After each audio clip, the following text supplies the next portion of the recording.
Tidak ada barang yang hilang dari kasus pembunuhan seorang anak 9 tahun di Cilegon, Banten. Kemudian apa sebenarnya motif dalam kasus ini? Kita akan bahas bersama dengan Guru Besar Kriminologi FISIP Universitas Indonesia, Adrianus Meliala. Selamat pagi, Prof. Adrianus. Selamat pagi, Mas Primana. Ya, Prof, ini kan narasi perampokan kemudian gugur gitu ya. Polisi bilang tidak ada barang yang hilang dan mereka masih menyelidiki gitu. Kalau dari temuan ataupun analisis Prof. Adrianus, ini sebenarnya kasusnya seperti apa, Prof? Ya, saya mendekati sama ya dengan pendapatnya Mas Reza tuh, bahwa ini bukan perampokan, mungkin ini pencurian ini. Oke, Prof. Dengan terang benderang. Ya, Prof. Adrianus, mohon maaf tadi audio sempat terputus, Prof. Bisa diulangi kembali, Prof? Ya, jadi saya agak sama dengan pendapatnya Mas Reza bahwa korban itu bukanlah target, tetapi lebih kepada orang yang berada dalam lintasan kegiatan sang pelaku. Pelakunya mau berbuat apa? Bisa berbuat rampok atau mencuri. Saya menduga ini adalah pencurian ini. Pencurian diam-diam, di mana kemudian pelaku tidak mau memperlihatkan jati dirinya, tapi kemudian anak korban muncul. Ya, karena itu rumahnya ya, mungkin dia sedang main, maka kemudian dalam rangka untuk menutupi jati dirinya, menutupi kekagetannya, maka kemudian dia menyerang korban secara berlebihan, sebagaimana disebutkan bahwa pada tubuh korban ada beberapa tusukan. Bayangkan anak kecil kena beberapa tusukan kan itu sudah lebih dari cukup ya. Hal mana kemudian langsung mengakibatkan kematian, dan kelihatannya juga beberapa tusukan itu tidak tusukan yang fatal. Terbukti bahwa yang bersangkutan masih hidup dan bisa sempat dibawa ke rumah sakit, namun kemudian meninggal dalam perjalanan. Demikian. Nah, ini kalau misalnya kita bilang ini soal pencurian yang mungkin gagal gitu ya, Prof ya. Tapi ini kan ada kejanggalan juga terkait dengan keberadaan ART maupun Satpam yang seharusnya kalau secara logika gitu di dalam rumah mewah yang semewah itu masa tidak ada orang lain sih di dalam rumah itu. Nah, Anda juga melihat ada kejanggalan di sana, Prof? Betul, jadi lanjutan daripada bahwa bahwa ini adalah kegiatan pencurian, maka bisa diduga bahwa pencurian itu dilakukan oleh orang dalam, ya.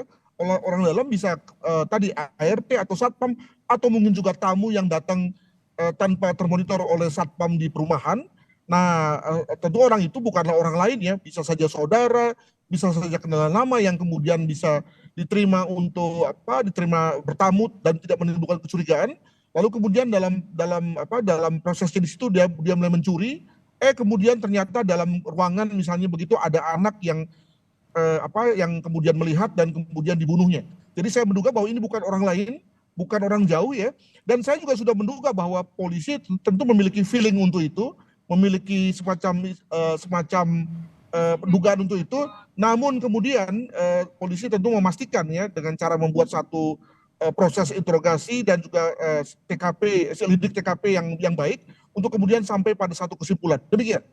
Tapi Prof, jika misalnya memang benar gitu ya, ini kemudian adalah kasus pencurian yang gagal karena ada saksi seorang anak gitu yang kemudian menyaksikan, kemudian dihabisi biar tidak nyebar gitu soal pencurian ini. Tapi kenapa kemudian harus ada 19 tusukan di sana, ada 3 luka memar di sana? Apakah ada juga motif dendam dalam kasus ini, Prof, kalau Anda melihatnya? Ya tentu pada tahap ini, apalagi kita sebagai pengamat ya tentu bisa saja membuka kemungkinan itu. Nah, masalahnya adalah bahwa kalau itu adalah tindakan yang terutama karena motif dendam, maka pertanyaannya adalah bahwa apakah benar selama ini ada hubungan yang kurang baik antara pelaku dengan keluarga, sehingga kemudian lalu ada satu pencetus yang luar biasa yang bersifat emosional dan kemudian meletup demikian rupa, sehingga kemudian lalu melahirkan satu kemarahan, satu ledakan emosi, berbuah pada 19 tusukan gitu ya. Nah, mungkin saja pada titik ini hal itu terjadi. Saya tidak menafikan, apalagi ketika ada kemungkinan misalnya ART atau supir atau tukang potong taman lah dan seterusnya, itu kemudian lalu mengalami ketersinggungan dengan keluarga, mungkin sekali terjadi ya. Hal mana kemudian anak menjadi sasaran kemarahan tersebut. Demikian. Nah, tapi Prof, mungkin selain tadi alasan terkait mungkin ada juga nih soal CCTV yang kemudian kok tidak ada gitu ya, dan juga ada kemungkinan karena ART dan juga Satpamnya tidak ada, kemudian ini bisa diduga mereka menjadi pelakunya. Selain itu apa sih, Prof, yang memperkuat kalau misalnya memang benar ini diduga dilakukan oleh orang dalam? Jadi saya bayangkan bahwa dengan TKP yang seperti ini kan tentu TKP mudah ya.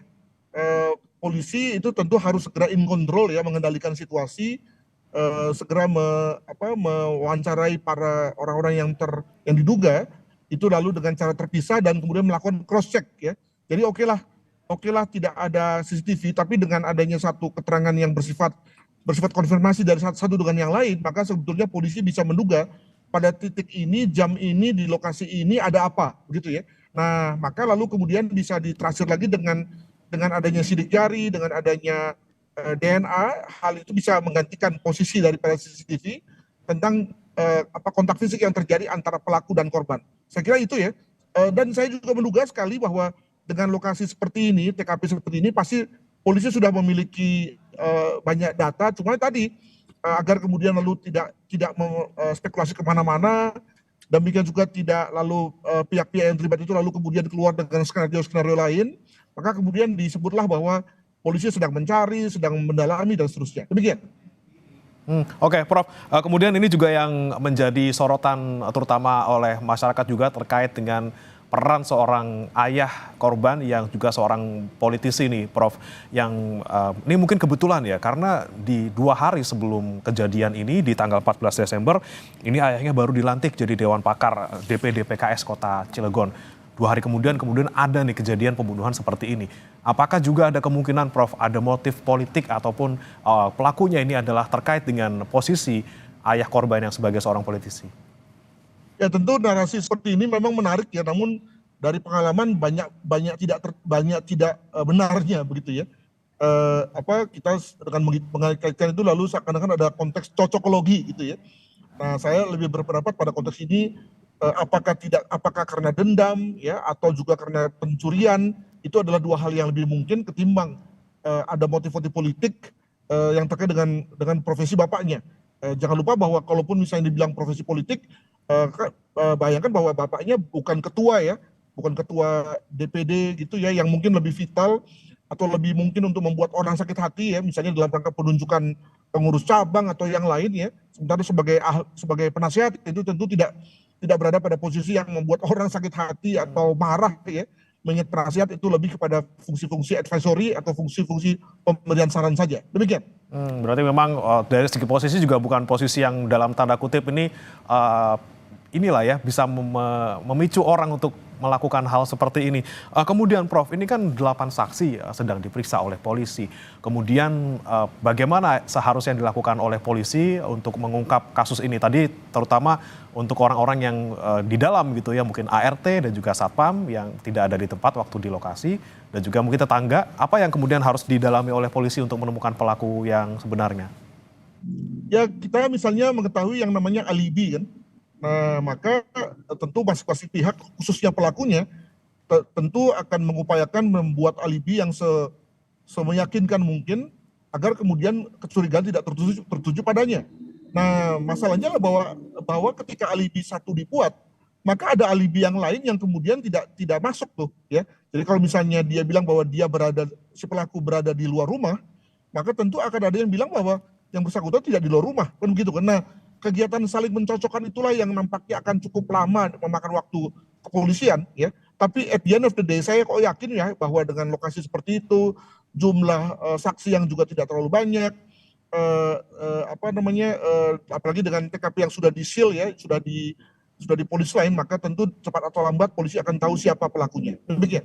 Baik, Prof, ini kan kemudian tadi Anda bilang bahwa kemungkinan dilakukan oleh orang dalam, kemudian ada juga narasi soal pencurian yang gagal, kemudian pelaku diduga ini membunuh korban karena ketahuan. Tapi jika kita melihat kemungkinan lainnya, Prof, jika misalnya ini adalah sebuah pencurian ataupun perampokan random gitu yang menyasar sebuah rumah mewah, bagaimana Anda melihatnya? Apakah kemungkinannya itu tetap ada, Prof? Karena lagi-lagi ini tidak ada barang yang hilang loh. Kalau misalnya pun ketahuan, kemudian saksi dibunuh, mereka juga masih bisa loh ngambil barang-barang lain yang ada di rumah itu. Ya kalau perampokan itu umumnya terbuka ya, dan mengandalkan betul pada kekuatan dari kelompok perampok ya, makanya biasanya melengkapi diri dengan jumlah orang, dengan senjata, bahkan senjata api, agar kemudian menghasilkan kemampuan break in ya, kemampuan mendobrak cepat, mengambil barang, lalu kalau perlu menghabisi orang-orang yang ada di situ, lalu kemudian segera keluar secepat mungkin. Nah itu biasanya terjadi di lingkungan perkotaan yang padat ya, dan ada konsentrasi modal ya dalam bentuk misalnya ada barang, ada perhiasan yang mahal-mahal, maka dipakailah cara perampokan. Nah, maka pada konteks ini, kalau pada konteks pemukiman, maka untuk apa pakai perampokan ya? Apalagi ketika dinyatakan bahwa tidak ada orang yang keluar masuk, tidak ada kecurigaan tentang adanya tamu atau orang yang dalam jumlah besar begitu ya, maka palingnya adalah orang dalam saja. Nah, itu yang pertama. Kalaupun misalnya perampokan, maka bisa dipastikan bahwa korban tidak hanya satu, tapi mungkin yang lainnya. Ini kan yang terjadi adalah pada konteks si anak ini, dia mengalami korban dan dengan perlukaan yang eksesif ya, sampai belasan kali. Yang saya asumsikan adalah bahwa itu akibat dari mungkin kemarahan atau mungkin juga karena korban, mohon maaf, tidak meninggal pada saat itu dengan segera, maka kemudian diadakan berbagai macam tusukan ya, yang mungkin tusukan-tusukan dangkal ya, lalu kemudian diakhiri dengan adanya satu tusukan yang fatal ya. Nah, maka lalu menurut saya konteks perampokan itu tidak bisa disingkirkan lah begitu, tinggal diganti dengan kalau nggak karena dendam atau karena pencurian yang dimana pelakunya tidak mau mengetahui jati dirinya terungkap ya, mungkin sekali karena memang yang bersangkutan adalah orang dalam juga. Nah, sekali lagi saya agak menepis soal dendam karena ya gini ya, kalau orang dendam sama kita, maka tentu kita pun juga sebenarnya sudah merasakan bahwa ada orang yang tidak suka dengan kita, sakit hati dan seterusnya, maka kita juga berjaga-jaga begitu ya. Nah, kesan saya adalah bahwa mungkin sekali dendam itu tidak ada, makanya kemudian lalu sang bapak itu juga meninggalkan keluarganya untuk bekerja dengan tenang ya, karena percaya bahwa orang rumahnya adalah orang yang mungkin baik-baik saja. Namun mungkin sekali hal itu juga bisa saja ada ya. Sekali lagi kita kembali pada peribahasa rambut boleh hitam tapi hati siapa tahu. Demikian. Nah, Prof, ini kemudian yang menjadi pertanyaan juga terkait dugaan pelakunya. Ini apakah memang orang yang memang sudah biasa melakukannya atau lagi-lagi nih orang dalam yang tidak biasa melakukan kejahatan sehingga ini kok tidak ada upaya untuk menghilangkan barang bukti, bukan barang bukti sih, menghilangkan korban. Biasanya kan kalau misalnya pelaku yang profesional atau pelaku yang sudah berkali-kali melakukan, ada upaya gitu ya, Prof, untuk bisa menghilangkan jejak, misalnya menghilangkan jenazah korban. Nah, ini kan kemudian jenazah dibiarkan begitu saja hingga ditemukan. Melihatnya seperti apa untuk dugaan pelaku ini, Prof? Terus sekali, ini memang tipe kejahatan, tipe pembunuhan yang kita sebut sebagai disorganized murder, ya, pembunuhan yang tidak terorganisir. Misalnya bagaimana kita memaknai belasan tusukan tersebut. Itu menurut saya itu adalah tusukan dari orang yang tidak profesional, tusukan dari orang yang tidak merencanakan, atau orang yang sedang panik. Ya, saya tadi menduga bahwa berbagai tusukan itu adalah tusukan yang dangkal, yang mungkin tidak mengena, paling-paling mengena pada tulang gitu ya, atau mungkin tidak mengena pada tulang. Barulah kemudian ada tusukan yang fatal yang lalu mengakhiri hidupnya korban. Ya, ini kan membuktikan bahwa pelakunya bukan profesional, kedua juga tidak intensional ya, dengan kata lain tidak ada niat dari awal untuk membunuh. Alhasil kemudian berbagai tusukan itu adalah tusukan dari orang yang sebetulnya panik saja ya, panik, bingung, nggak tahu berbuat apa.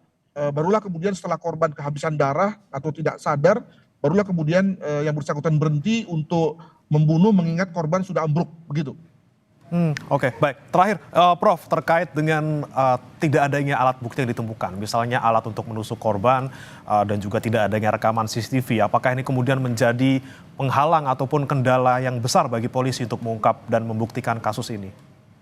Boleh jadi, namun jangan lupa bahwa masih ada tadi ya keterangan yang segar dari para saksi yang 8 orang tadi, yang ketika akan di cross check kan kemudian lalu segera bisa mengarah pada siapa yang kemudian menjadi pelakunya. Itu yang pertama. Yang kedua, pasti ada DNA tertinggal ya.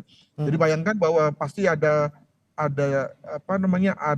rambut yang jatuh, ada mungkin bekas kuku ya, mungkin ada pergulatan begitu ya dari korban dan pelaku, dan itu bisa kemudian diekstraksi untuk menjadi informasi tentang DNA-nya. Dan yang ketiga juga, kalau kita bicara mengenai beberapa rekam jejak ya, maka siapa sih yang paling punya motif dari semua itu? Apakah misalnya karena ada ART yang mungkin punya utang atau apa gitu ya, yang lalu bisa kemudian dianggap sebagai satu jembatan keledai ya dalam rangka mencari tahu siapa pelakunya. Mungkin begitu. Baik, DNA yang tertinggal di TKP dan juga lagi-lagi kemungkinan motif dari orang-orang terdekat ini bisa digunakan ya, Prof, untuk mengungkap siapa pelaku sebenarnya. Terima kasih Profesor Adrianus Meliala, Guru Besar Kriminologi FISIP Universitas Indonesia, sudah bergabung bersama kami di Sapa Indonesia Pagi. Selamat pagi, Prof. Terima kasih.